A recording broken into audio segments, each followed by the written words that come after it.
आदरणीय भक्तजनों, सादर प्रणाम। आज हम श्री नाभाजी द्वारा वर्णन की गई भगवान श्री कृष्ण की 8वें अवतार की कथा को सुनेंगे। आदरणीय भक्तजनों, कृष्ण तो हमारे रोम रोम में है, कृष्ण हमारे कण कण में है। कृष्ण को हम सब बहुत प्रेम करते हैं। यहाँ की देश विदेश में सब कृष्ण को सब जगह मानते हैं और कृष्ण की पूजा होती है। कृष्ण की महिमा हम क्या गा सकते हैं, अर्थात कुछ भी नहीं गा सकते उनके बारे में। फिर भी नाभाजी द्वारा गाई गई थोड़ी बहुत कथा आपको सुनाने की कोशिश करेंगे। बोल साचे दरबार की जय। वसुदेव सुतं देवं कंस चाणूरमर्दनं देवकी परमानंदं कृष्णं वंदे जगद्गुरुं। कृष्णं वंदे जगद्गुरुं। राधे तू बड़ भागिनी, कौन तपस्या कीन, 3 लोक तारन तरन, है तेरे आधीन, है तेरे आधीन। श्री गणेशाय नमः, श्री सद्गुरुदेवाय नमः, श्री सरस्वती नमः, श्री आनंद कंद भगवान की जय। भक्तजनों, अब हम द्वापर युग में पहुँचते हैं। यह उस समय भगवान श्री कृष्ण का द्वापर युग में जन्म हुआ था। उस समय नाभाजी के अनुसार कई ऐसे राजा थे जो राक्षस ही क्षत्रिय कुल में जन्म लेकर आए थे। उन राक्षसों के अत्याचार से सारी पृथ्वी त्राहि त्राहि करने लगी, यानी कि बहुत दुख पृथ्वी के निवासियों को, साधु संतों को, प्रजाजनों को वो लोग बहुत कष्ट देते थे। कर लगा देते थे। कर यानी कि कर आप सब जानते हो ना, जो टैक्स भी कहते हैं, वो ज़्यादा से ज़्यादा लगा दिया।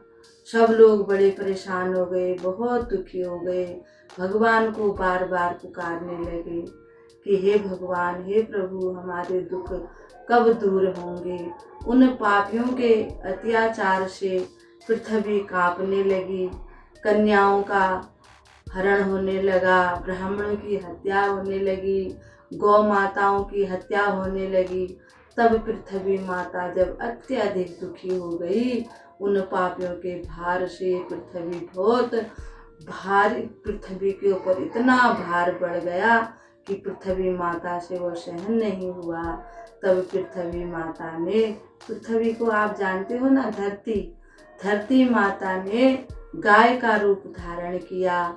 वो ऋषि मुनियों के पास पहुंची और कहने लगी, हे ऋषि मुनियों, ये पापी अत्याचारी राजाओं के पाप से मैं बहुत दुखी हूँ। मुझसे अब इनका पाप और सहन नहीं होता। भक्तजनों, धरती माता बड़ी क्षमाशील होती है। किसी के लिए भी कोई उदाहरण दिया जाता है तो क्षमा के लिए पृथ्वी का ही उदाहरण दिया जाता है।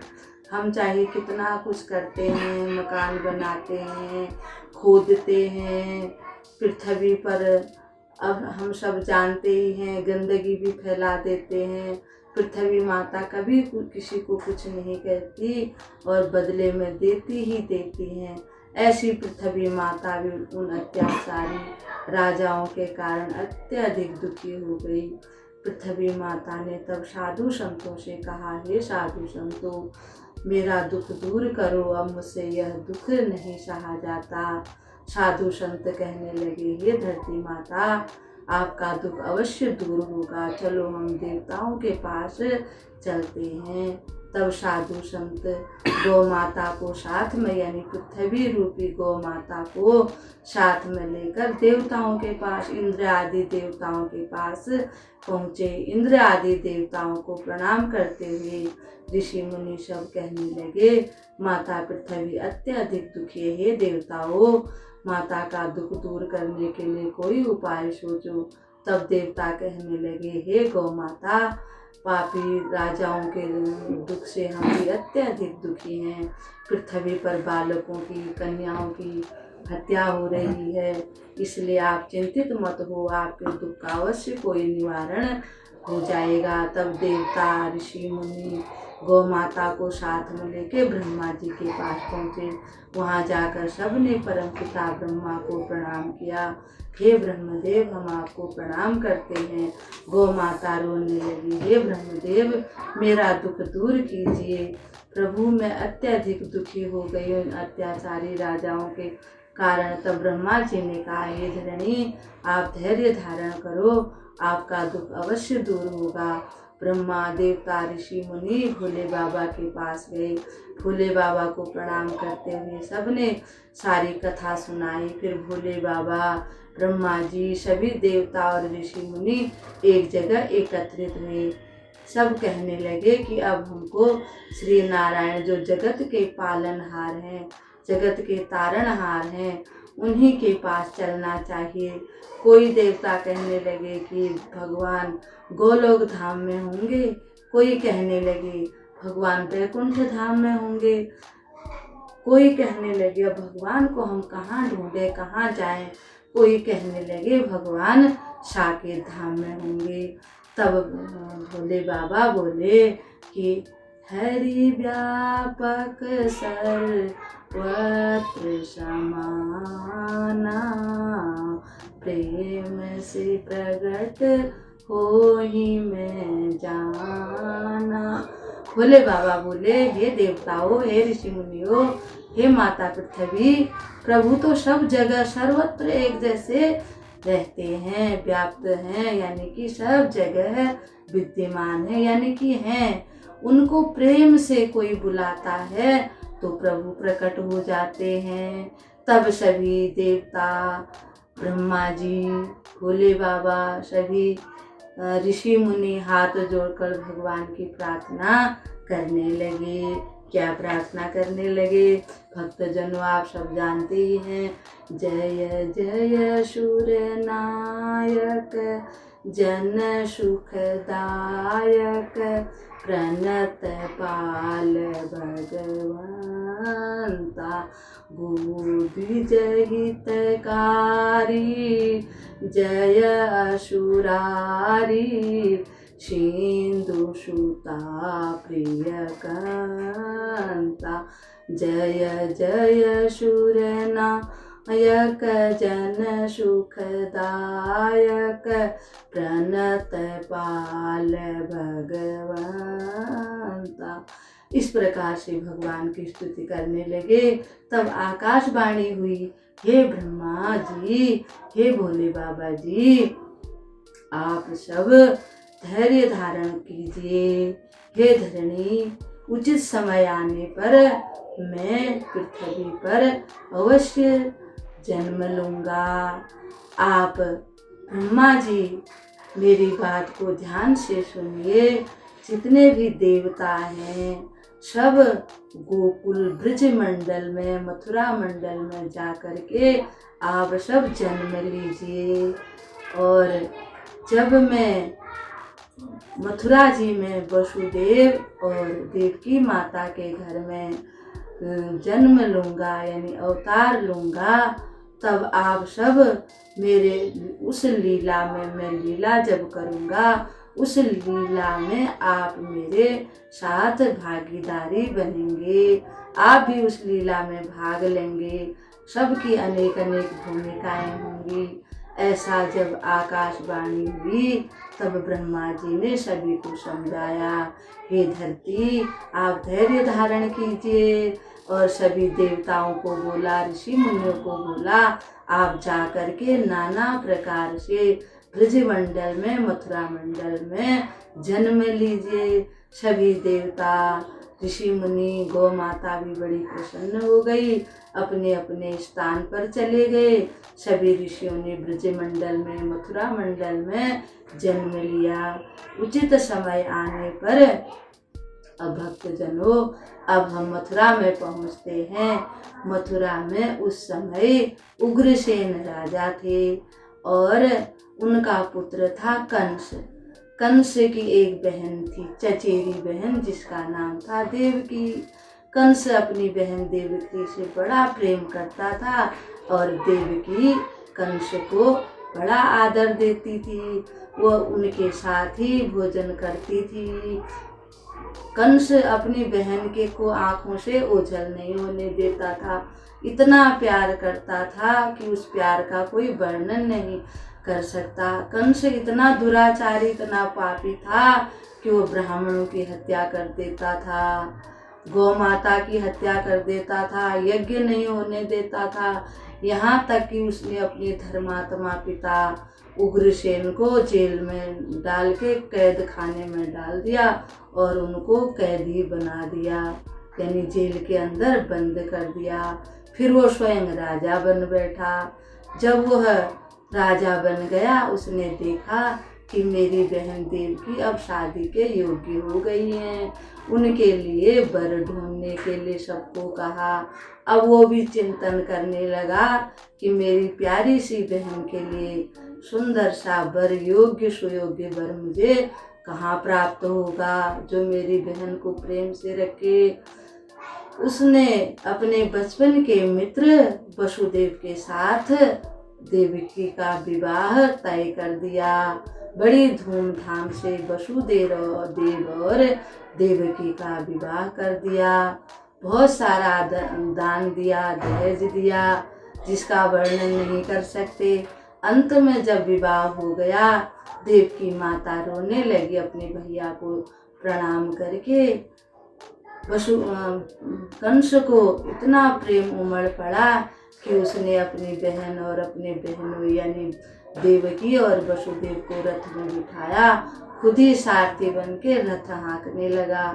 थोड़ी ही दूर पहुंचा था तो आकाशवाणी हो जाती है, हे कंस, जिस बहन को तू इतने प्यार से पहुंचाने जा रहा है, उसी के 8वें पुत्र द्वारा तू मारा जाएगा, यानी कि वही पुत्र तेरे को मार डालेगा।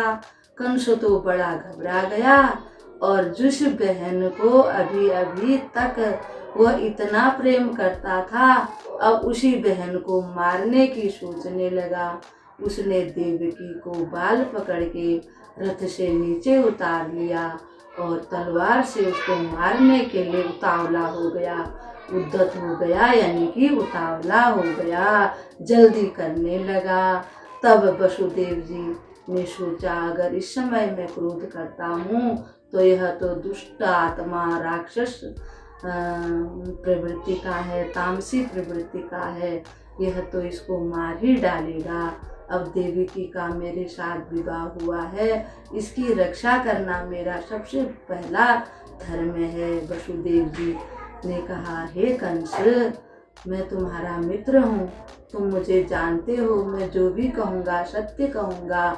यह आपकी बहन है, दूसरा ये अबला है, अभी अभी इसका विवाह हुआ है, अभी तो इनके हाथ में मेहंदी, इन्होंने जो शादी का जोड़ा पहना है वो तक भी नहीं उतारा। ऐसी दशा में आप अगर अपनी बहन को मार दोगे तो आपकी लोक निंदा, यानी सारे लोग आपकी निंदा करने लगेंगे। आप इतने पराक्रमी हैं, शक्तिशाली हैं, तो फिर लोग जब आपको कहेंगे कंस ने भय के कारण अपनी ही बहन को मार डाला, वो भी नवविवाहिता, आपकी बड़ी बदनामी होगी। फिर दूसरी बात, देवकी से तो आपको कोई कष्ट नहीं है, देवकी ने तो आपको मारना नहीं है, काल तो आपका देवकी का 8वां पुत्र होएगा। अगर आप कहोगे तो मैं देवकी के जितने भी पुत्र होंगे वो आपको सौंप दूंगा, फिर आप जैसा चाहें वैसा क्या करें। तब कंस बड़ा अत्याचारी था, परंतु उसको अपने मित्र वसुदेव पर भरोसा था। कंस ने उनको छोड़ दिया और उनको एक कारागार में डाल दिया। जब कारागार में डाल दिया तो वहाँ पर बहुत पहरेदार लगा दिए, चारों तरफ से पहरेदार लगा दिए। वसुदेव और देवकी उसी कारागार में रख दिया। समय व्यतीत होता गया। देवकी का पहला पुत्र हुआ। माता देवकी बहुत रोई। वसुदेव अपने वचनों का पालन करने वाले थे। हमारे यहाँ कहते हैं, प्राण जाए पर वचन न जाए। रघुकुल रीति सदा चली आई, प्राण जाए पर वचन न जाए। द्वापर युग तक श्री वसुदेव जी तक यह नियम चलता रहता था। वसुदेव जी ने अपने पुत्र को गोद में उठाया। माता देवकी रोती बिलखती रह गई। भक्तजनों, उस माता पर क्या बीती होगी हम महसूस कर सकते हैं। फिर भी उन्होंने वचन के खातिर ये सब काम किया। जब कंस के पास उस बच्चे को ले गए, कंस को भी दया आ गई। हमारे सनातन धर्म की एक बड़ी परंपरा है और बड़ा ही सबका इसमें विश्वास भी है कि अपनी बहन के जो बच्चे होते हैं, भांजे भांजी, उनकी लोग उनको देवता से भी ज़्यादा मानते हैं। उनकी पूजा की जाती है, उनको बड़ा आदर सम्मान। इस संसार में सबसे ज़्यादा सम्मानित भांजा और भांजी ही होती है। कंस के मन में एक बार को आया, दुनिया तो अपने भांजे भांजों की पूजा करती है, मैं कैसा हूँ, अपने ही भांजे को मारने के लिए उद्यत हुआ हूँ। उसने कहा, हे वसुदेव जी, मुझे इस बालक से कोई डर नहीं है, कोई खतरा नहीं है। मेरा काल तो आपका 8वां पुत्र है, इसलिए आप इसको ले जाइए। वसुदेव जी बड़े प्रसन्न हुए और ले गए। देवकी माता भी बड़ी प्रसन्न हुई। थोड़ी देर में देवताओं के वहाँ हाहाकार मच गया। कंस जैसे पापी को अगर दया आ गई तो इसके पाप का घड़ा कैसे फूटेगा, ये कैसे मरेगा, ये तो फिर मरेगा नहीं और पाप करता जाएगा। इसलिए उन्होंने नारद जी को प्रेरित किया। नारद जी आए, हाथ में एक पुष्प लेकर के आए कमल का।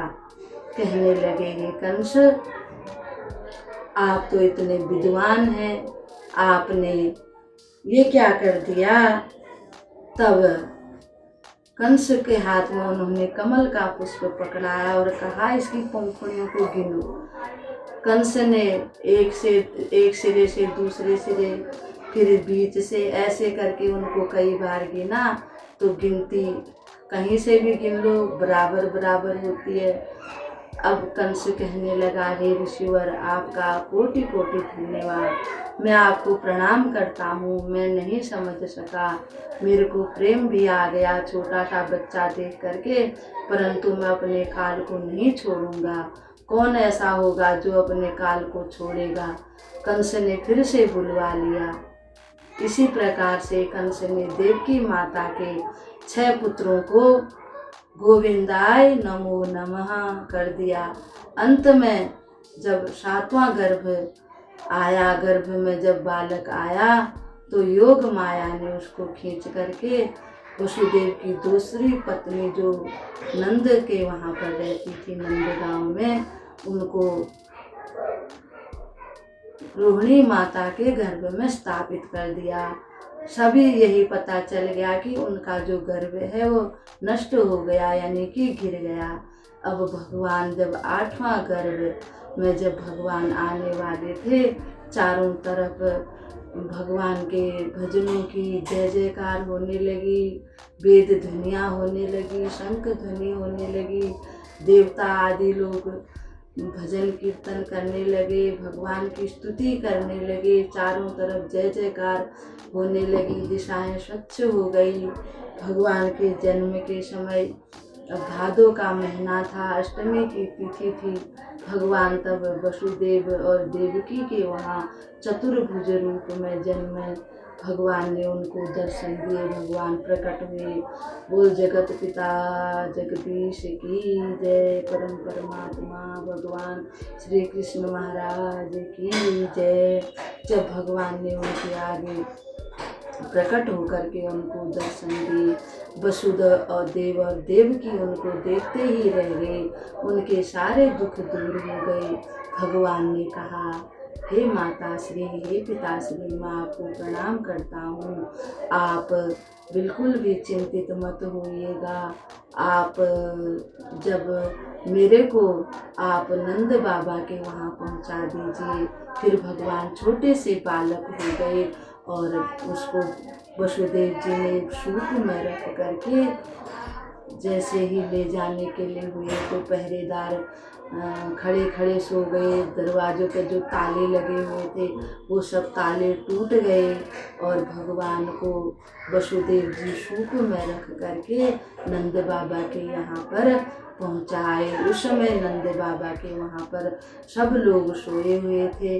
बस एक छोटी सी कन्या माता यशोदा के बगल में सोई हुई थी। वसुदेव जी वहाँ पर अपने उस बालक श्री कृष्ण को सुला करके और उस छोटी सी बालिका को लेकर के माता देवकी के पास पहुँचे।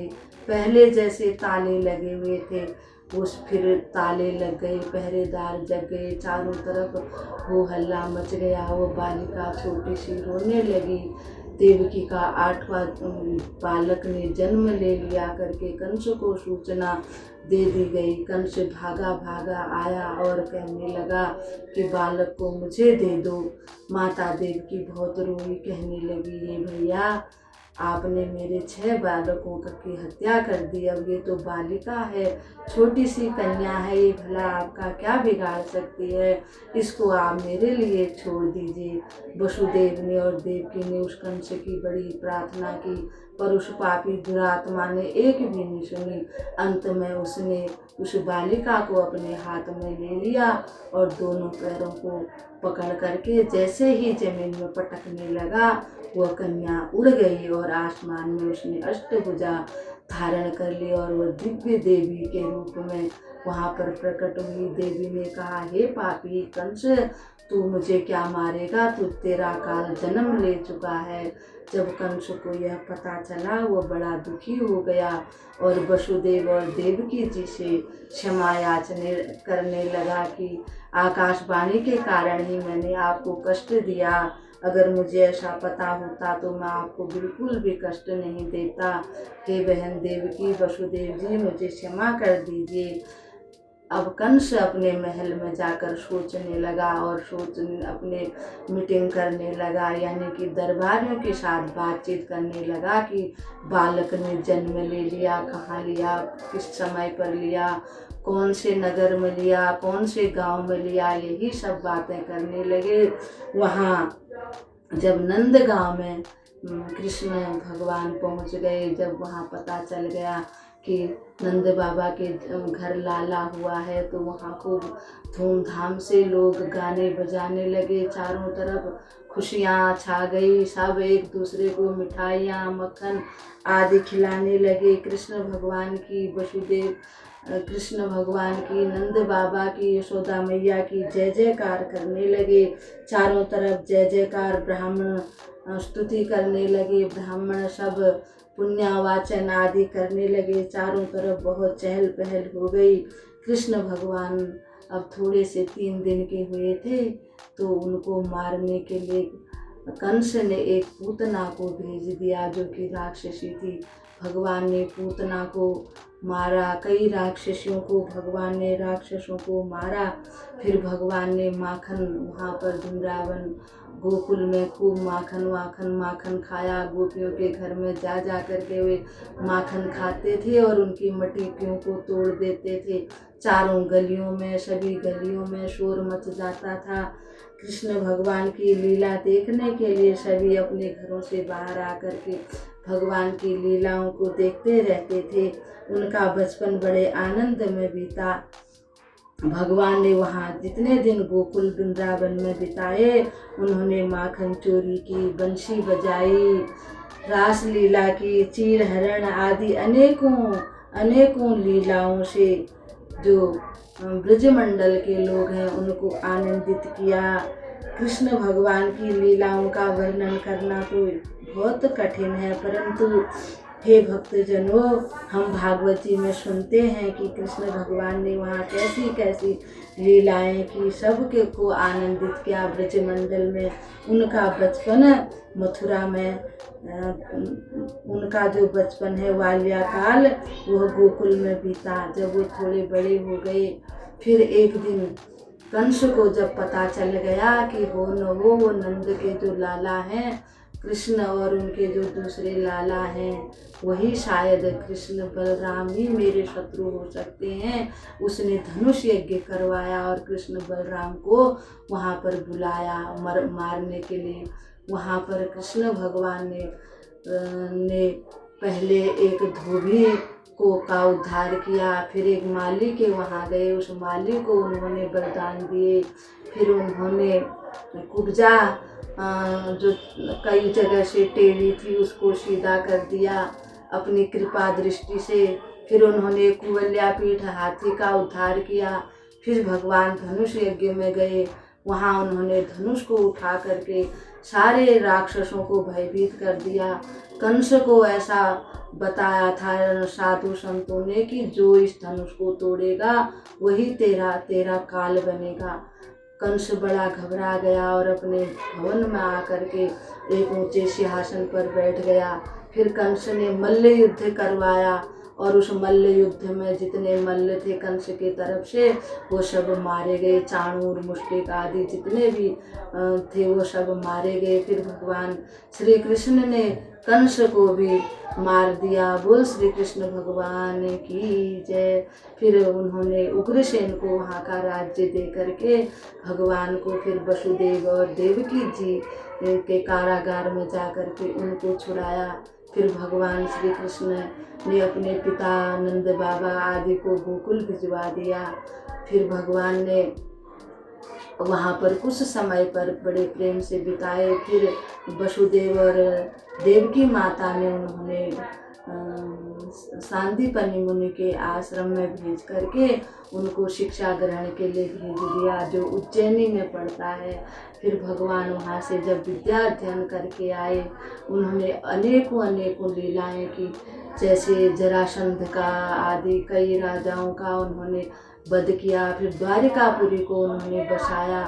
द्वारिकापुरी से फिर उन्होंने कई जैसे राक्षस जो राजा बन बैठे थे, जैसे पौंड्रक, शिशुपाल, शाल्व, दंत्रवक्त्र आदि कई राजा थे, उनकी सेनाओं सहित उनका उद्धार किया। फिर उन्होंने अपने मित्र जो पांडव हैं उनके साथ उन्होंने कई ऐसे जो राजा हैं जिनका संहार किया और इस पृथ्वी को उन राक्षसों से मुक्त किया, पृथ्वी का भार हल्का किया।